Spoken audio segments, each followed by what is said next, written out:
dear beloved, Boss Mike,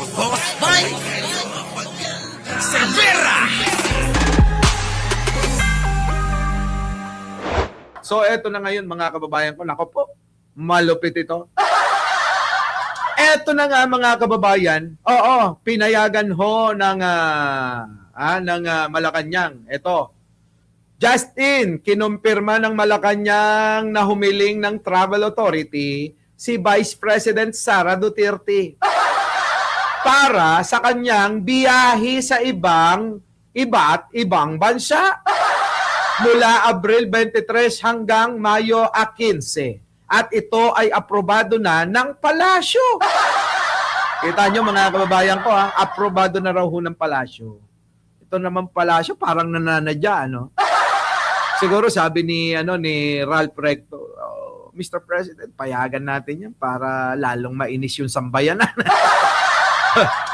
Biruin mo, Mr. President, ayaw mo niyan. Sa gitna ng kinakaharap na krisis ng kanyang karera sa politika, abay nakuha pa talaga na mamasyal siya.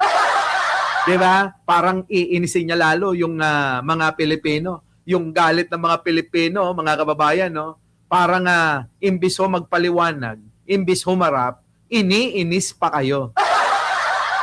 Okay yan. Pasiklabin natin mga kababayan. Yung galit ng sambayanan kay Sara Duterte, tuloy-tuloy na yan. Ay bakit to mga kababayan? Ayon kay Executive Secretary Ralph Recto, kabilang sa mga bansang bibisitahin ng Vice Presidenteng magnanakaw, ang mga sumusunod.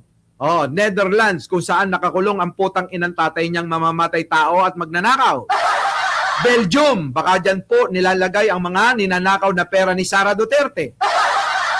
Ganon din ang Germany, mga kababayan. Baka ho, dyan ay may mga depositong mga dolyares, para ho mga kababayan ay hindi masilip. Ganon din po sa United Kingdom, mga kababayan. Ganon din, mukhang iikutin na ho yung kanilang mga bank accounts na tinatago pa. Yung mga nakita natin, barya pa lang yan.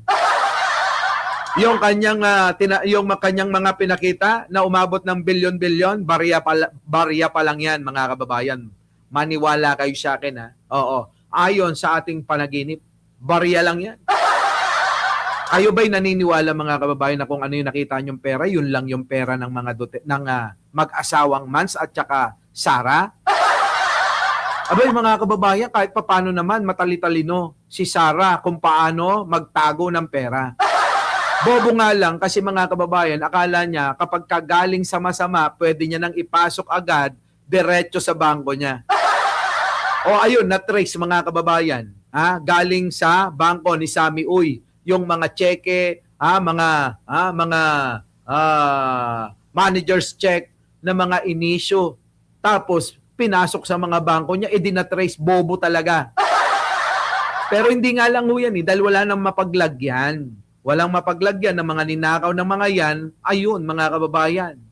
Kung iisipin nyo mga kababayan, ang nakaw nila, sabi nga niya, hindi milyon, bilyon. Ayon sa bunganga mismo ni Sara Duterte yan. Hernandez, Pagadora. Di ba, Romney? May mga dami account pa yan. Totoo yan. Ganyan sila. Kaya ikaw, Eliza, dito ka lang makikinig. Huwag sa mga pangit na mga fake news. Mga ganun, Isipin mo, nananalamin sa tao. Kung ano yung sinasabi, yun ang totoo. Kapag pangit na yung pinapanood mo, tapos fake news pa, anong kagandahang ugali nun? Di ba? Eto na mga kababayan.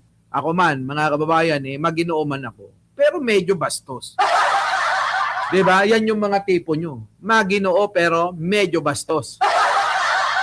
Ayon kay Executive Secretary Ralph Recto, kabilang sa mga bibisatahin ng magnanakaw na Vice Presidente ang bansa kung saan nakakulong ang tatay niyang putang inang magnanakaw, mamamatay tao, sinungaling, lahat nasa kanya na, pwede nang ipalit kay Lucifer. At Belgium, Germany, United Kingdom, South Korea. Mga kababayan ko tikita nyo, sa kalagitnaan ho, mga kababayan, ng lumalagaspas, pumapagaspas na mga malalaking alon na nakikita ngayon ng mga Pilipino sa kabila ng mga pakitang tao ng mga putang inang mga Duterte na sila daw ay makamasa, na sila daw ay tapat, na sila daw mga kababayan ay mahal ang bayan ng mga putang ina. Pero ang totoo, eto lumabas na. Tignan nyo ang binulgar ng AMLAC at ni Trillanes. Idol, boss, amo, Panginoon. Dapat yan yung mga hinahangaan tulad ni Trillanes. Tumugma, mga kababayan. Ilang taon na na pinaglalaban ng magiting, gwapo na katulad ko na si Trillanes. Yung pong kanyang pinaglalaban na yan. Panahon pa ng eleksyon noong 2026, abay pinaglalaban na ni Trillanes yan. Kaya lang mga kababayan, ay nag-iisa lang. Bakit? Dahil ang mga magnanakaw ay nagtulong-tulong laban kay Trillanes. Tama, mali? Ayun po yun mga kababayan Ay sunod-sunod na talaga yan, Roberto Django. Wala na. Hindi nyo na mapipigil yan. Tony Ninobla. Kininada, dadagita nga Duterte. Maibusda, dadagita kininada. Ito na. Ang biyahe ay magaganap sa gitna ng patuloy. Ito, mga kababayan, matindi. Sabi sa balita, mga kababayan, walang binigay na karagdagang detalye ang palasyo tungkol sa layunin ng paglalakbay. Walang binigay.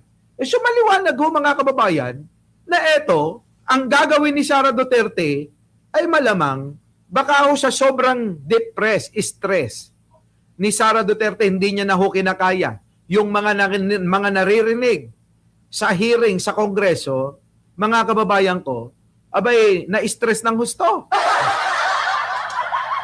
Alam nyo, tingin ko, alam naman na nila Alam na nila na talagang masisira na ng tuluyan at mabibisto na nga si Sara Duterte. Kaya nga pineprepara ng kampo ni Duterte, si Baste Duterte, yung putang inang mukhang adik. Gusto nila maging presidente yung Baste. Putik na bakla Habang ngumunguya ng gano'n, gumagano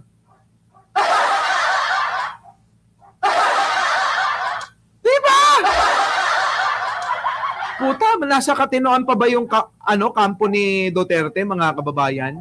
Kita nyo naman, Baste, gagawing presidente.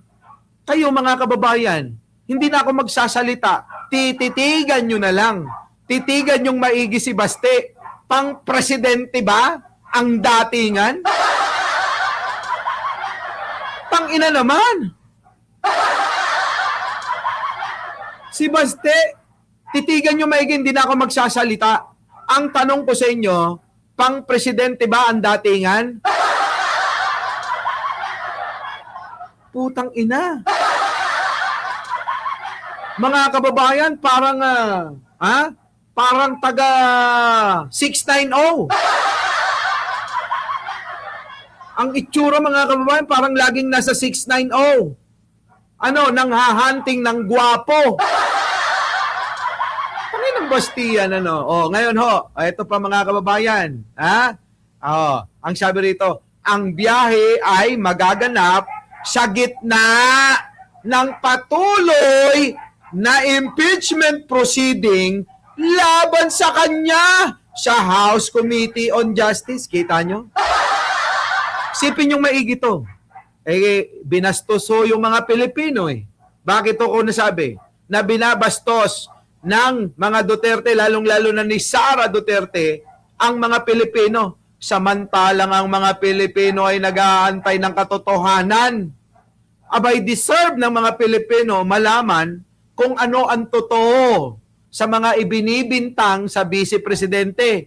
Pero ang Vice-Presidente, imbis humarap, sagutin, ayon, umiskapo. Mukhang natakot at mukhang hindi na rin babalik.